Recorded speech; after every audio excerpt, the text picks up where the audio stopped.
Alright, welcome back. It's time for me to show you my new toy. This is the Tempest Fleet issue. This is basically my first Navy ship that I bought.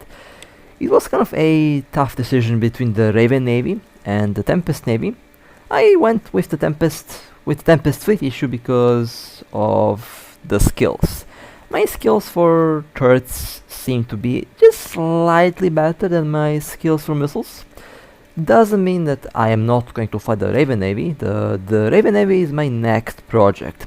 Now the idea behind this ship was to have something ridiculously tanky, which I kind of accomplished with the Tempest Navy.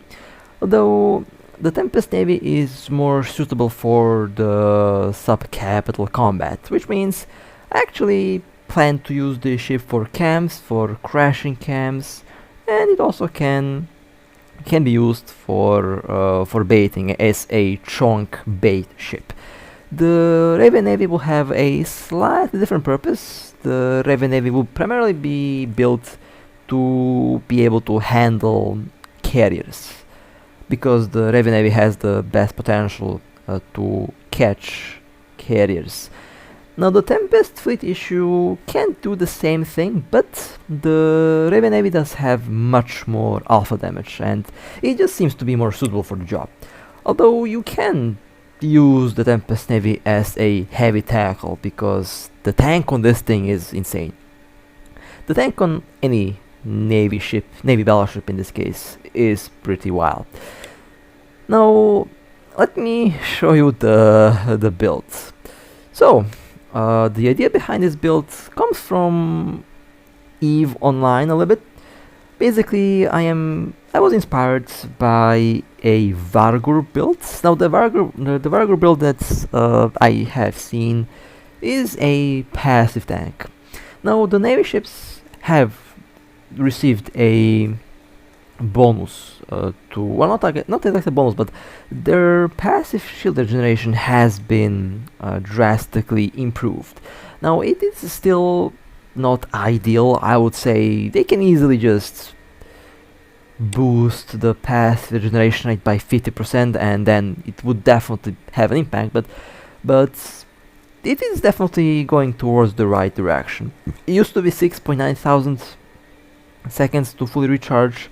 Now it's like 1.2 thousand, which is a big increase, although there is again still room for improvement. So the build, that Vargur build, is a passive shield tank. Now having a passive shield tank in this game works, but the only issue is that the passive shield regeneration is not going to be that good. Now with the recent changes, you can actually get something decent with the frigates and with the new faction cruisers. With the battleships, it is still, I would say, a bit different, but this build has one booster, and my idea was to basically try and replicate the same shield regeneration on that Vargur on this fleet issue battleship. And I kind of accomplished that, since when I have the booster turned on constantly, it does have a very nice boost, 1079 every 5.51 seconds. This will be improved because I plan to change the general units. I plan to increase the ship boost amount on this ship, so technically should get some decent shield boosts. Can kind of be classified as, well, it is an active tank, of course, but in the grand scale of things, it is not boosting much on paper, but it will kind of feel like a passive effect down the road. So that was kind of the idea behind this build. Now the second problem, only 19 minutes and 39 seconds is the capacitor runtime on this thing. I want this to be capacitor stable, and I can easily accomplish that by changing the general units on the Nosferatus, which I will do since the range isn't really that important. I'm mostly fighting in close range with the Tempest Fleet issue, so the general unit to improve transfer amount and reduced range is definitely going to be perfect. And I believe when I do that, it's going to make the capacitor stable. Now, I haven't mentioned the rigs so far, because this is where I'll change a lot of things. This is where things will get pretty wild. Now this thing is a integrated brick tank trunk, one of the wildest tanks that I've made in recent days, and it does have some pretty crazy default stats: 74, 77, 80, and 77% resistance. Now the current build kind of focused more of the active tanking part, because of the idea with that one booster to kind of replicate the shield regeneration that the Vargor has in EVE Online with its passive recharge. So the rigs are definitely going to be changed a lot, so I'm not going to go into details here, because I might pull 1 or 2 rigs out, completely change them, and then the whole build changes. And the engineering rigs will also be probably changed into capacitor rigs, so that the capacitor is even more stable. Basically, the idea is to have the ship active in all aspects, basically all modules running, without the need to actually without the need of using capacitor batteries and things like that. Now the nanocore currently have, I think, the Angel Veteran nanocore. Let me just quickly show that. Yeah, Angel Veteran core, it does extra cannon damage, 14.40%. Now, as for the nanocore, maybe I will get a purple one, and when I do that, it will be probably focused on shield volume. I'll definitely go with the shield volume, since damage isn't really the main thing that I want to go with this ship. Damage is already good, but I want that tank. I want that chunk to go. So most likely going to go with a shield bonus on the general unit. Alright, let me quickly show you the active stats on this thing. I think the active stats are pretty wild, as you're about to find out. Still, not the rigs will be changed, so it will probably change down the road. But let me just do this: triple lattice and 1 reactive and a damage control. Let's see. 393,000 hit points, 91, 92, 94, 93%. So theoretically speaking, when I change the rigs, this will go up by about 2 or 3 more percent. So it will be about 94, 95, 94, and 94 or 95. That's basically what I'm aiming at. Pretty chunky. This is a brick, and the damage control does have a bonus. It runs 23 seconds, and of course a faster reactivation delay, so we can use it much more. And with the damage control active, it has 2,050,809 hit points, 97, 97, 98, 98% resistances. Yikes. Brick. And of course with the barrage and with the siege mode, 3,894.56 DPS, which honestly not bad for something that's designed to be a floating brick in space. So I'm pretty happy with this, with the stats so far. Now, technically, I could change the reactive into a adaptive, which I'm actually about to do. Very curious to see what numbers I will get, but usually 3 or 4 is the maximum. 3 or 4 modules of the same type is usually, I would say, the max. 5 is overkill, 4 is the maximum. So probably, the best idea is to use this with 3 adaptives and with 1 reactive. But 725,000 hit points, 92, 93, 94, 93. So it is a little bit better with big quotation marks there, almost 1,000,000 hit points. Now, I prefer to have a reactive, because if you're fighting lasers, railguns, drones, fighters, or hay fighters, as we're about to see in this video, then the reactive hardener definitely can benefit a lot, since it is very good at single and dual damage type weapons, which fall within the category of one of the most nasty weapons in the game. Since Raylans tend to have very high DPS, you can easily reduce that to nothing with a reactive shield hardener. Oh, just waiting for the damage roll to come out of cooldown. I have some pretty hilarious moments prepared for you today. I don't really rate this. I never really rated this thing to be able to withstand a super carrier. I expect it to live against dreadnoughts for a while, but against super carriers, I don't think I never. Well, at least before recording this, I thought that it's never going to be able to survive a super carrier. But as we're about to find out in this video, I was wrong. As you will find out very soon. And with the damage total active, 2.1 million hit points, and 98, 98, and 98. Yeah, pretty happy with the. Yeah, that's some chunk for sure. So these are the stats with the current build that I roll.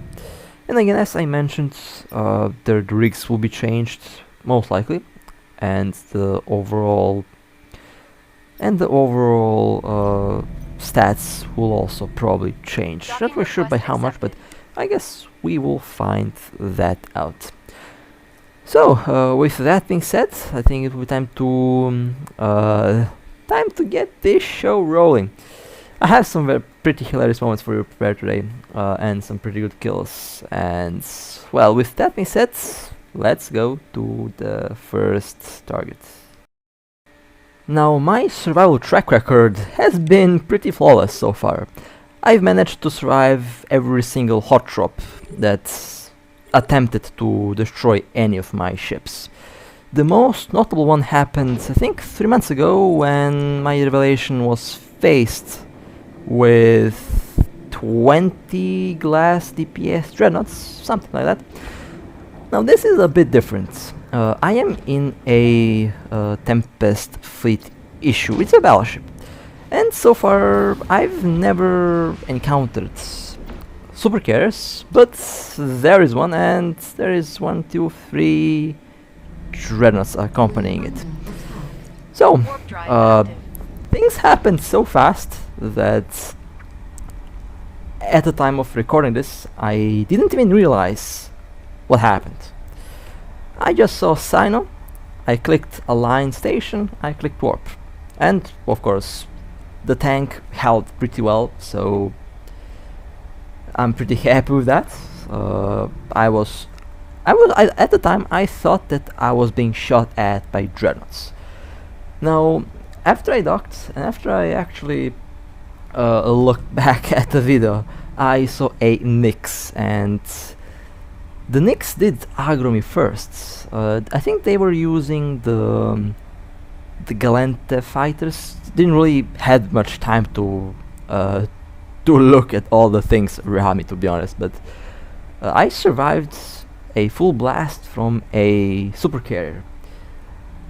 The Nyx is the hardest one to tank. So yeah, there we go. It survived a super carrier with a couple of dreadnoughts alongside it. So yeah, things happened so fast that at the time I didn't even realize what had happened. But this is basically the encounter that kind of made me rethink the integrated build on this ship. Pretty happy that it survived. It's something that usually isn't survivable. Most of ships, most carriers, most dreadnoughts simply crumble when being shot by a super carrier, because that's just how much DPS they have, and that pilot has a level 45 bombard implant, I believe, and basically maxed out skills. So the fact that the Tempest survived a blast from that, I think that's an achievement on its own. I never thought that it will survive a SuperCapital. I always thought that if I get shot by a SuperCapital in this thing, that it would just vanish from the grid, but apparently that's not the case. and pretty happy with the tank result. That was fun. That was a short burst of extremely high adrenaline that makes Eve feel unique from the rest of the games. Now, we are chasing a nightmare. The nightmare jumped in, we failed to tackle it, which happens, and now we are trying to figure out where they are headed to. It's not this gate, it's the other gate that I'm warping to. Now the Tempest fleet is not that slow. It is a Minotaur ship after all, might be the fastest Navy ship. But I have no prop module because obviously I think having no I simply can't afford to take out any bit of tank on this thing, as we have already seen from the previous encounter, so this thing has to stay as tanky as possible. Now my friend is chasing the nightmare. I'm back, couple jumps back, I think one jump back. Yeah, we are in the same system, and we are chasing the nightmare to the JH gate. Okay, my friend jumped ahead because interdictors are fast, so they're very good at intercepting ships, especially battleships, since they're slow and you can basically jump ahead of them and bubble them on time. Now this is quite a long warp, and I have no idea what I'm warping into. could be another SuperCapital waiting for me at the other end, who knows. But we are going towards it, and hopefully I'm going to reach the gate on time. Now the Nightmare doesn't have much DPS, but they're tanky. The Nightmare is one of the tankiest battleships in the game. I think it's definitely the tankiest. The second one is the Ralsing, but you know, it's a battleship that's kind of designed to be a guardian, so tank is basically the thing that you should go to. Or there is also the DPS Nightmare that somehow I managed to make work, but yeah, just go with tank. The Nightmare is a tank ship. DPS Nightmare kinda cursed, not gonna lie. Alright, jumping in. Tackle perfect. Oh, okay. Looks like we're gonna have some Nightmare on the dinner plate. A little fun fact: this happened like when I woke up. Basically, I woke up and the Nightmare served. Now, the siege mode on this ship does feel a bit odd. I don't really like to use it that much because it literally cripples tracking. The siege mode on the Raven Navy feels much better because of its damage application. With turrets, you can miss a lot, and I feel like the tracking can definitely take some improvement on the ship, but when the target is webbed down and not moving, you can easily use siege mode. It should start to wreck the target. And I also have barrage implant that can also improve the DPS output a little bit, so I can't really complain about the DPS part. It still does hit really well. Nightmare in hull, and one or two more hits. There we go. Nightmare destroyed. Well, that's a lovely first target for today. A good chase, a short but I would say quite successful. Alright, now let me slow boat to the gate again.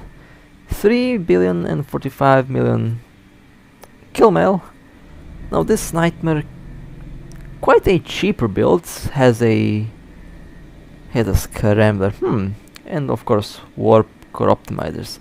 Honestly, kind of felt like a PvP Nightmare, like a roam PvP Nightmare. I have no idea, and also no idea where they have been headed to. So yeah, in any case, that was a good catch. Now let's go back to the gate and let's see what other targets we catch. Now, besides the Tempest Navy, today I'll be flying the usual ships, Macarial, Celos. There has been some interesting salt with the Macarial that I would like to notify.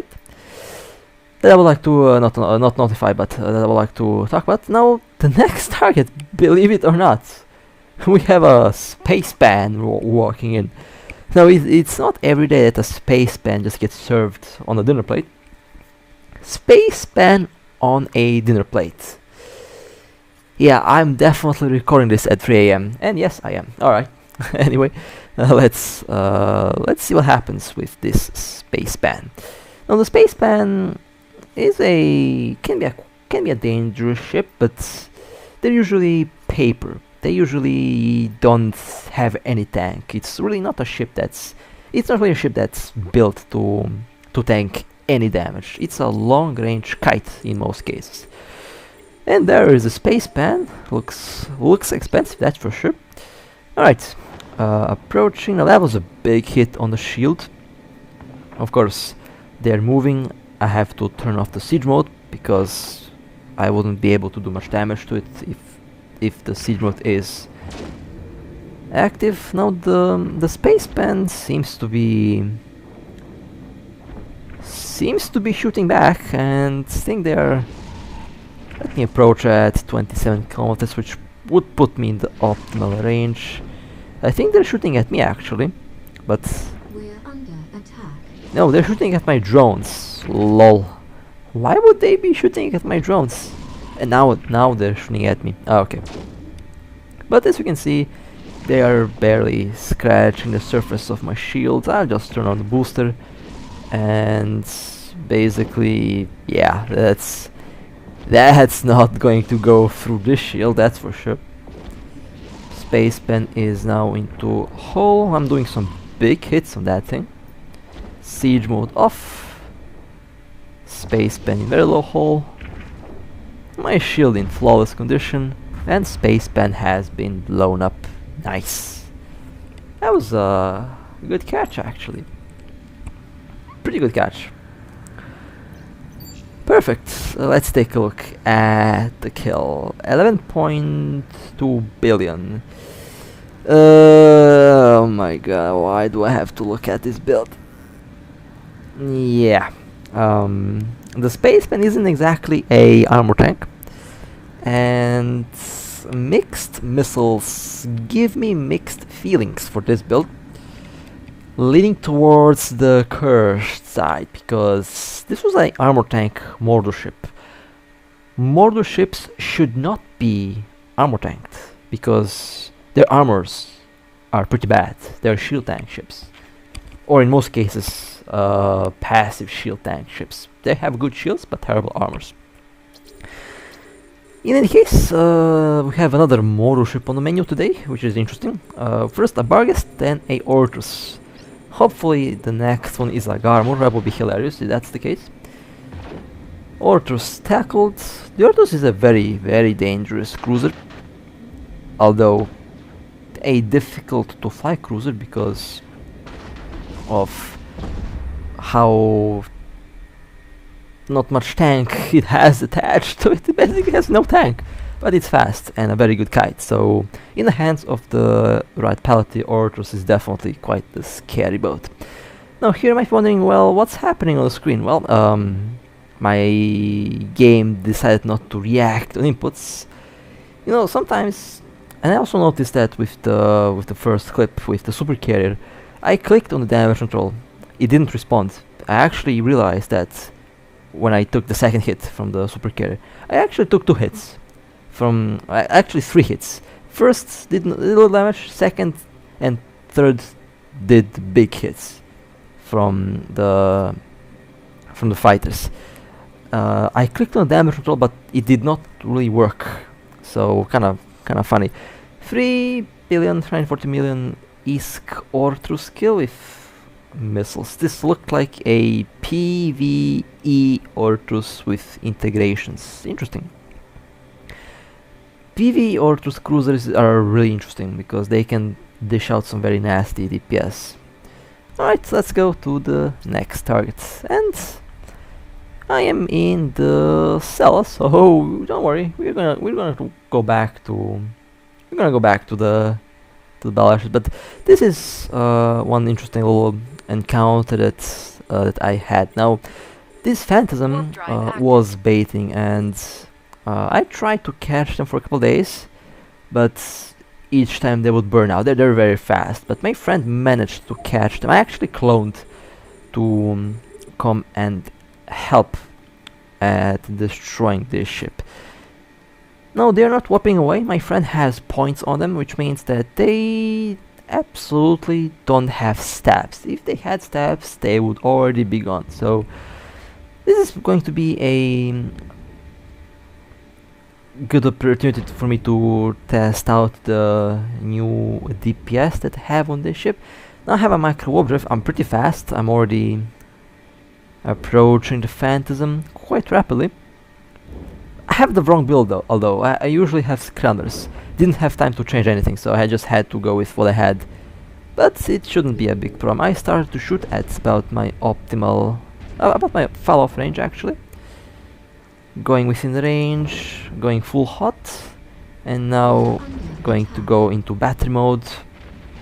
And now the phantasm should take some big damage. Now I have to be careful. Have to maintain good tracking. The Salas received a tracking bonus with the battle mode with the recent update, so tracking the phantasm is not going to be a problem. But they do have problems tracking me because I have the tracking scepter, which does cripple the tracking performance of their lasers. They're now in armor, and they have been destroyed. That was a sweet little chase again. This time they didn't manage to escape. The first couple times they did escape. We were too slow. But this time things were a bit different, and I was basically waiting for a moment like this to catch that phantasm. Now let's take a look at the kill, and let's take a look at the builds. Okay, not bad. Damage control, large Nosferatu, okay, not bad. Well, decent build, I like it. Much better than the armor tank phantasm that I saw a couple days ago. I actually saw an armor tank phantasm, PvP phantasm at that, so yeah, that build was pretty good. The one thing that I would change, I would use a large booster and a large Nosferatu. The phantasm has enough power to use it. Definitely what I would do on that ship, or in some cases dual large boosters. My friend used to have a phantasm with dual large boosters. That thing was ridiculous. That was a very good ship. Very good ship that I had the chance to fly actually. Now, let's go to the next target. This is the Kite Cells long range build. We have a Harpy. Now the Harpy did seem like they were also baiting a little bit, and I'll gladly see what I can do about that. Oh, and yeah, looks like this is a bait. They are locking me on first, and seems like, yeah, they opened fire first. Perfect. Okay, time to open up the artillery fire. Battery mode engaged. They're doing some good damage. I mean, lasers versus shields, no big surprise. Extender active, damage control active. A tanky one, indeed. Does have some tank attached to it. But this thing's DPS and alpha damage with the artillery is just kinda crazy, so it does go through tanks like no big deal. A very good tank can be a problem, but the average balanced build is going to be eaten alive by a DPS cells because of the crazy DPS output that you can have on this thing. They did some good damage on my shields though, I'll say that, some good damage on my shield, but not a big deal. The extended and damage control did eat a lot of that damage, so they did their job. Alright, let me align myself, and then let me show you the kill here. 164 million pulse lasers, nice. And a armor tank. And a large repair. I actually kind of like this build. A large repair Harby and a lot of tank on it as well. I like the build. It's not bad. Alright, let's go to the next target. We have a Vindicator, and this is my good old hit and run Macarial. Basically, this build is pretty good against the average tank, but against a very tanky ship, I don't recommend to use a glass build. This is basically how the game works. Against the average PvE build, this works really well. In PvP, if you have multiple of these ships, then it also works really well. Now this Vindicator has been avoiding me, and I did manage to time everything just so I can manage to catch them off guard, and that worked really well, as you can see. Went through the armor like a hot knife through butter, and the Vindicator has been destroyed. This is basically what the Macarial is the best at. Hit and run, like a big cruiser, like the Cells. Angel ships are really good for this type of combat, because they're fast, they have a very good DPS, and they have some very nice damage control performance. So, if you're looking for a hit and run ship, Angel ships are perfect for that job. They can do long range, they can do close range, mid range, they can do all. But the one thing that I don't really like on Angel ships is the tank. They are not that tanky. I tried to make the Macarial work as a tank in the past. That didn't really work well, because they're just not built to be tanks. So in the end, I just went full on DPS, because that's just how this ship feels it's meant to be used. Alright, let's take a look at the kill. 3.8 billion. Houston, we have a problem. We have a big problem. What kind of build is this? Oh my god. Well, don't build the Vindicator like that. It's not a good build. I'll just leave it at that. Now, onto the salty part. As I mentioned before, when you realize that you are going to engage a bait ship that is super tanky, either go with a super tanky ship or a long range ship, or bring multiple glass DPS ships. Now in this case, things are a bit different, because this is one bait ship waiting for me specifically, because that's just how salt goes nowadays. They're specifically waiting for me, and they're specifically waiting for the close range brawl Macarial. And they're also notably waiting in a waste seeker anomaly, which you should not enter with a glass build. Now there are at least two more ships that I'm aware of that are nearby. So I'm definitely not going to warp directly into the trap, since that would be pretty stupid. So I decided to play a bit differently. I decided to go and kite the rattlesnake a little bit. Now I know that there is more ships, and they're waiting for me to go close so that they can warp in. I'm not going to let that happen, since that would be pretty stupid. So I'm just kiting in peace. I'm just waiting for the local to spike up. When the local spikes up, that's the cue to go for me, because that means that the fleet is on the way. If I warped at 0, they would already be all over me, and the waste seeker anomaly doesn't really help at that. So it's very important to identify the situation, and it's very important to identify and yeah, I think that's part of their fleet. Yes, it is. Alright. Well, I guess they didn't have patience for me to get close, so they're now... Yeah, well, another good thing about the Macarial is that it's fast. I already mentioned that a couple times. So it's basically like chasing a cruiser, which is not really that pleasant with a Battleship. But I still have a plan. I have a revelation docked here, so time to undock the good old Rev and let's see what happens next. Now, long story short, they did not want to.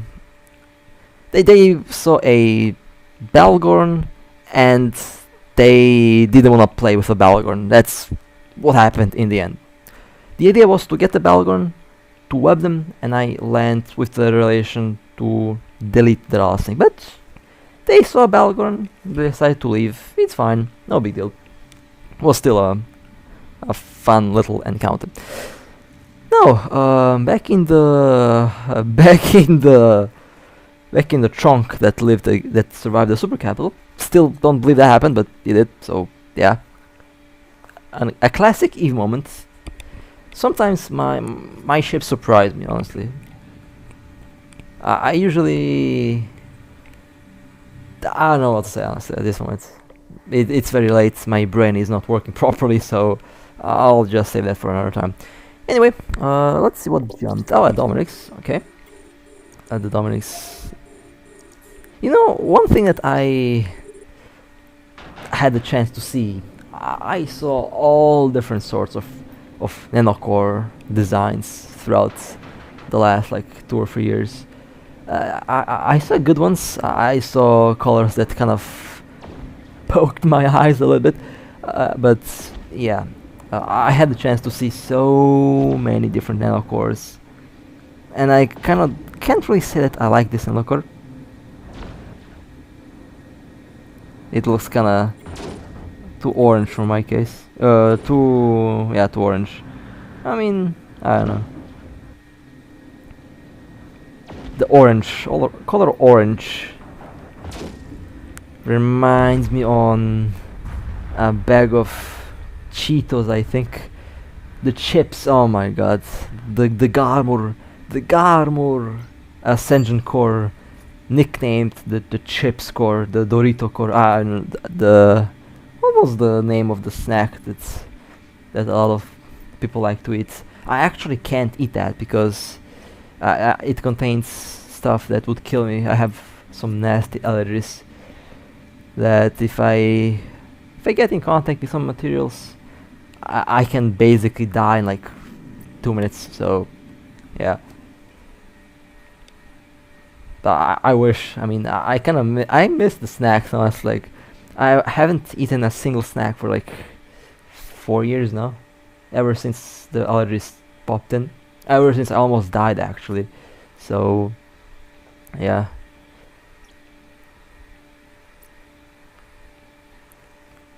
Next art we have a Vindicator. Now, I built this thing to tank. I mean, it's already proven that it's a brick, so I think only a Balgorn can be a problem against. Actually, I think not even a Balgorn can be a problem, since the reactive hardener basically makes the lasers on the Balgorn useless, and maintaining the capacitor for the reactives and for the hardeners is easy. So yeah, I think I have a all around pretty nasty ship here. Now this looks like a golden nanocore. This actually looks really good on the Vindicator. Very good looking ship. I'm approaching slowly and dishing out as much damage as I can. No, definitely not a shield tank Vindicator, and by the looks of it, doesn't seem to have much armor, but I think if I have to guess the tank type on that thing, it would definitely be a armor tank. I guess we'll find that out pretty soon. In any case, still approaching. I think I might go into siege mode in a second. We're about to find out. All depends on. Yeah, let's go siege mode. Ooh, that was a nasty hit. Not as nasty as the Raven Navy, that thing slaps more, but it's pretty good for my current ship. There we go, Vindicator destroyed. Nice. Not only one faction ship today, faction battleship, but 2 so far. Might even be more. 2.8 billion. Some nice railguns dropped. And this was a armor tank, PvE build, okay. And a golden wheel of steel nanocore. Interesting. Well then, pretty sweet kill, that's for sure. I'm not going to say no to a faction battleship, that's for sure. The navy, the navy is just so much fun. We're interested to see if they will add more different ships in the future. Next we have a Maelstrom.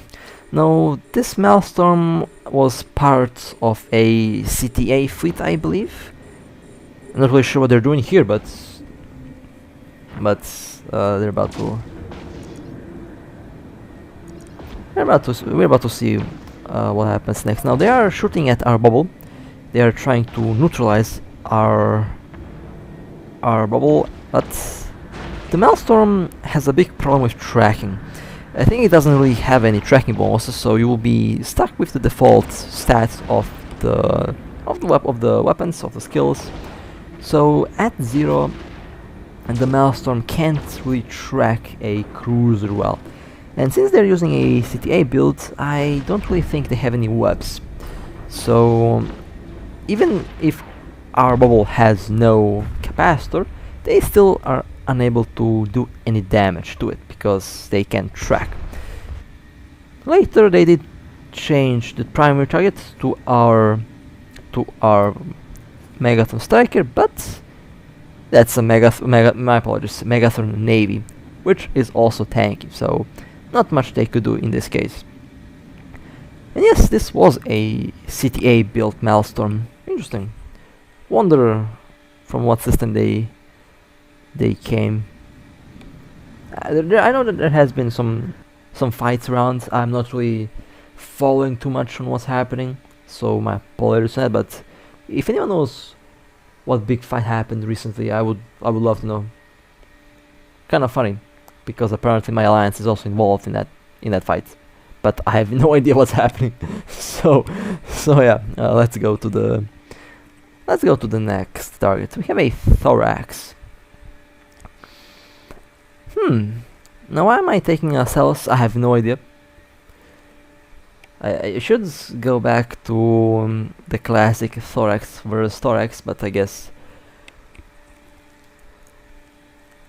this thing is just way too much fun for me.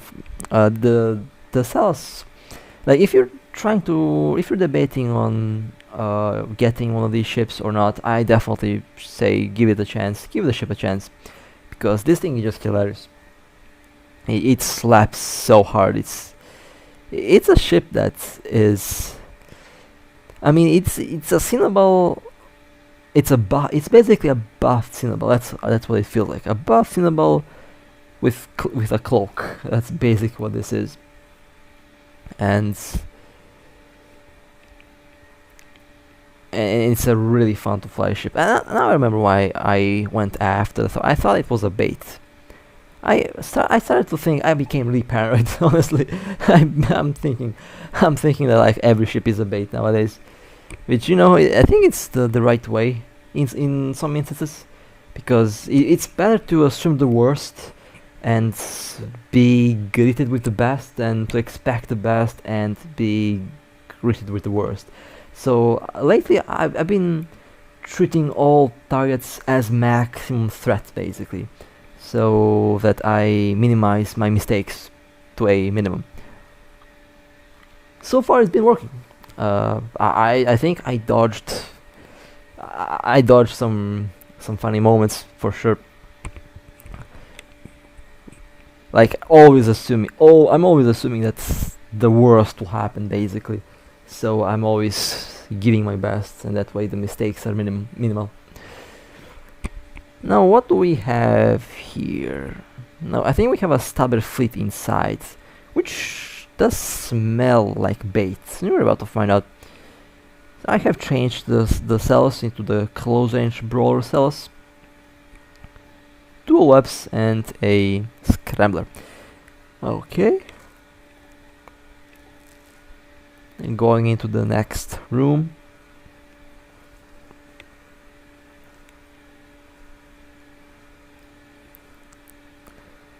Well, it is a bait, but unfortunately the target is blue. Now I remember why... Yeah, now I remember why Mug was created. There's a very interesting backstory behind our corp and why it was created and when it was created.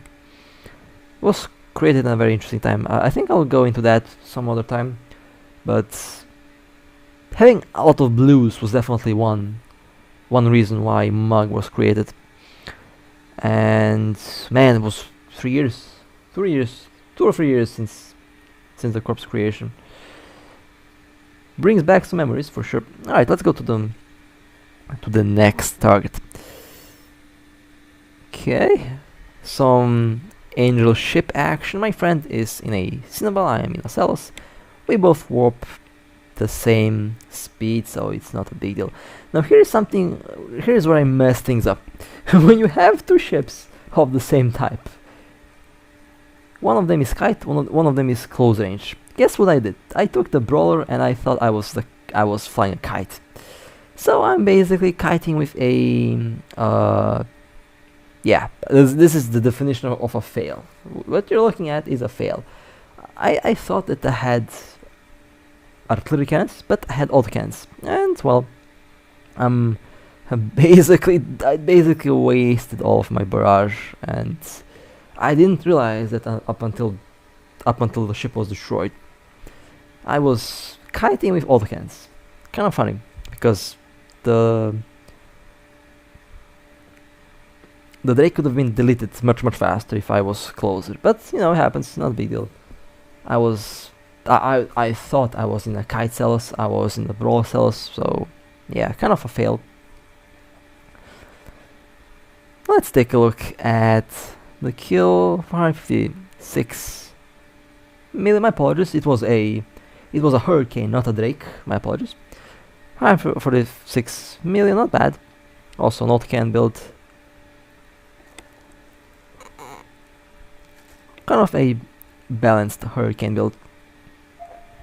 Alright, well, going back to that scout anomaly, there is a Atron 2, which is definitely not blue, and a Thorax. Now, if they both engage me, that means I can kill both. So, oops.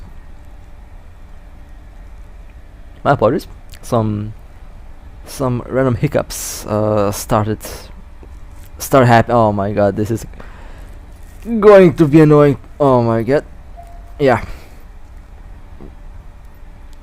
Hiccups at 2 AM. Oh, that's going to be funny. Where is the Atron? Well, the Atron is definitely gone. And the Stabber is not engaging. Okay, fair enough. I thought that they would engage. If they would, I would definitely kill both. That's what I was kind of hoping for. Anyway, next target. We have a Dramiel. Now usually I would fly a Stratius as well, but I kind of don't have one at the moment,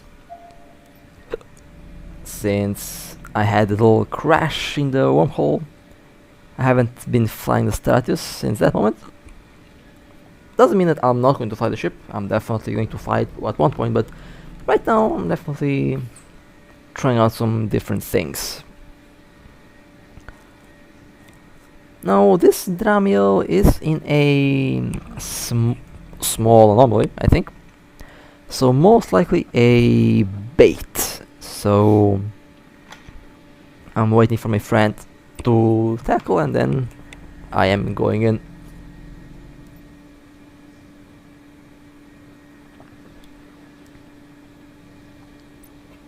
Warp drive active. Okay. Warping in. I swear the hiccups are always coming in at the worst possible time. Jesus Christ.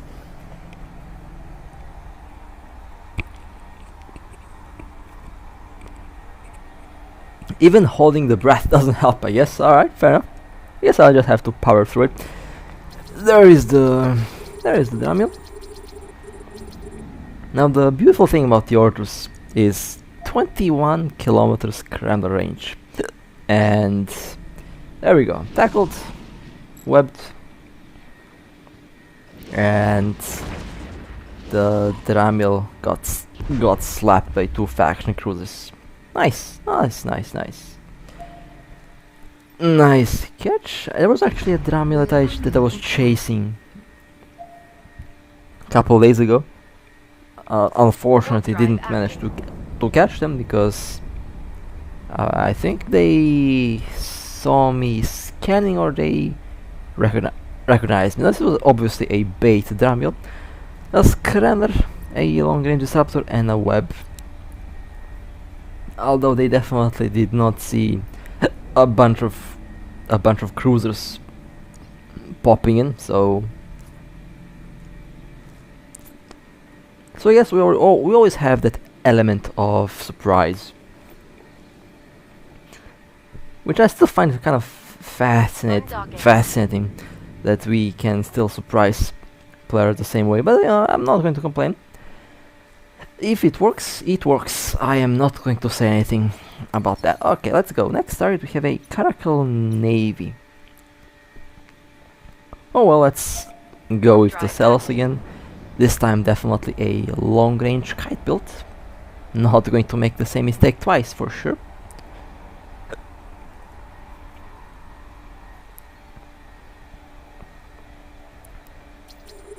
And this is also a large anomaly. Well, I kind of stole that kill. Whoops. It happens. The exact definition of kill steal right there. Warp drive active. Well, I didn't do it on purpose. That was completely by accident. It happens. Although, can't really say that I'm going to complain about a free kill, but I still do feel bad about stealing the kill.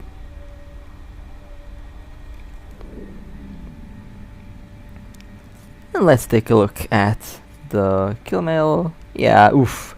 Hey, a large missile launcher on a Caracal. That's a first. Why would you use that? Why would you slap a large missile on a Caracal? I don't understand. I don't understand the idea behind like having a large module just sitting there. It's much more useful and helpful to have a oversized medium or low slot module than having a oversized high slot module. But you know, next we have a Covetor 2 that cloaked. Now this is one of the examples where bad luck kind of kicked in. Since you will see some other ships pop in besides the Covetor that got decloaked. There we go, nice. Let's siege up and let's see if I can hit that ship. It misses. Lovely. But the second hit. Now this is the thing I don't really like about the siege mode on this ship. It has very bad tracking, which is I'm fine with that, but it is after all, you know, designed to be used against capitals and structures, so not really complaining much about that. But kind of funny when the Raven Navy just slaps with the siege mode. That ship is insane. I can't wait to fly it. The Raven Navy is definitely a very interesting little boat. Let's take a look at the kills. 129 million. Had a cloaking device. Well, not bad. Nice catch. Nice catch. Not going to say no to that. Let's go to the next target. Now there was a incoming bubble well, not our bubble, but a enemy one. Well, I say enemy, a neutral bubble, hostile one, which is interesting. Wonder where they are going to. A courser interdictor. Now these ships can be quite tricky to catch. The interdictor destroyers are primarily used to lock down capitals. They can also be used to separate fleets. I mean, the destroyers are quite useful, honestly. They have a very interesting purpose, and they're also being used to catch supercapitals. Kind of funny that the reason why a SuperCapital is destroyed is coming from a small destroyer like a courser. Just one little bubble is all it takes for a SuperCapital to be basically to be dead in the water. They have a lot of stabs, but a lot of stabs are practically useless against a bubble. Let's take a look at the kill. 97 million, not bad, actually pretty expensive interdictor. Had a cloaking device, but they didn't cloak on time. I actually kind of expected them to use a medium micro warp drift, but I guess not on that build.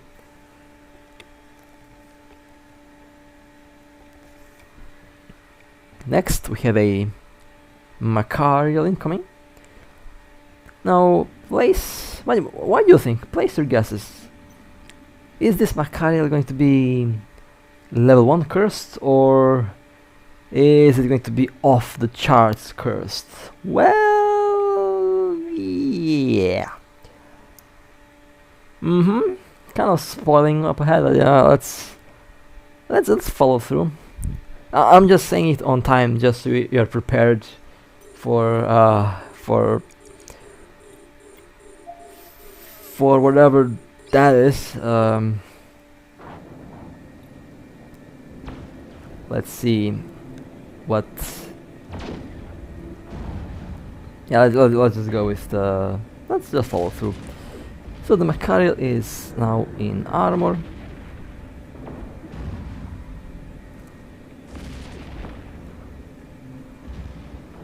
Now in hull. And soon to be destroyed.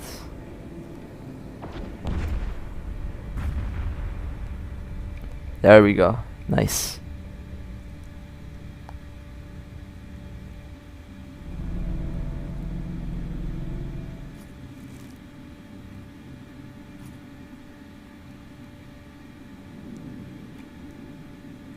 Yeah. Oh boy.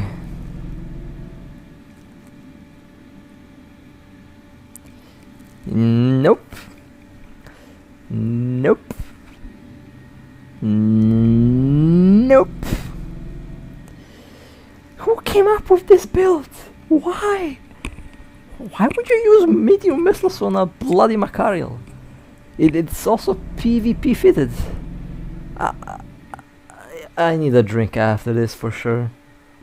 I need a drink after this for sure. Actually, I am taking one right now. Nope, that's just hella cursed. Nope. Next we have a Abaddon.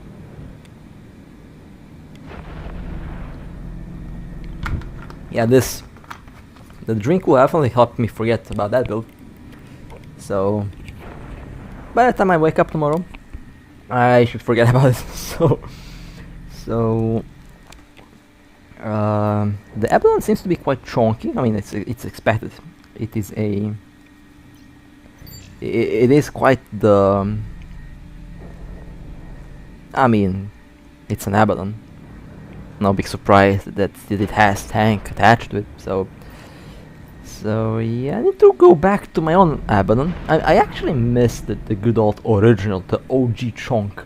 The Abaddon is the OG chunk with plates. I missed that thing. That was so fun. Was broken for sure. was a pretty overpowered ship indeed. And the Abaddon got slapped. Beautiful. Now let's see the build. Hopefully no curse. Oh, there we go. Yeah, not bad. A PvE Abaddon. 2.4 billion, by the way. Next, we have a rattlesnake. Also, kind of a tank ship. Well, tanky. The rattlesnake has the potential to be the second tankiest battleship in the game. The first place go. Actually, we have the Nestor. You know, let's call it the second best shield tank battleship, since I can't really put all of them in one basket, since you know armor and shield is different, of course, so can't really be placed under the same roof. But for a shield tank, the Rattlesnake is definitely really good. Kind of want to fly the ship, but at the same time I would have to skill some skills for it, since my large drones. I did skill some large drone stuff, but there's still some things I have to finish, I think. In any case, we will see how things will go. The Rattlesnake has been destroyed. Another lovely kill. That was good. That was actually... that was really good.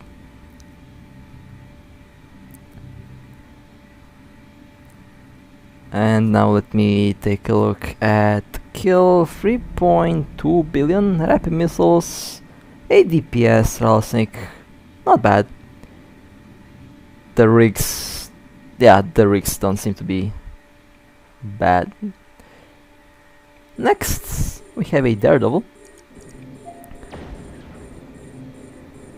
Should be a quick one, hopefully. Unless it's another bait. You know, I have seen some very interesting bait ships. The first bait today was the Apocalypse. Second bait, I think, was the Rattlesnake. Third bait was that Harvey. I think maybe I missed some more. I don't know. 663 million, a Rome PvP Daredevil. Yeah, I have to get myself a frigate to fly. Kinda want to fly them, but my internet not really that generous, unfortunately. Next we have a Omen Sniper. Snipers are usually... now these ships can be quite nasty and dangerous.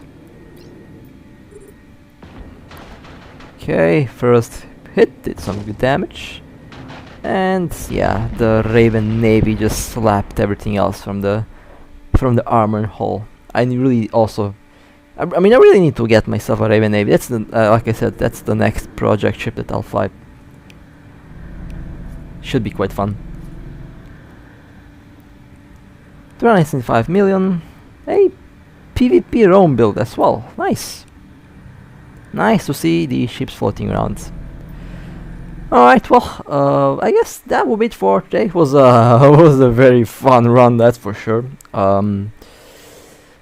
Adrenaline through the roof. That's how I would put the in the last like week playing the game. It's been really fun, and definitely looking forward to see more action in the upcoming days. So with that being said, hope you guys enjoyed.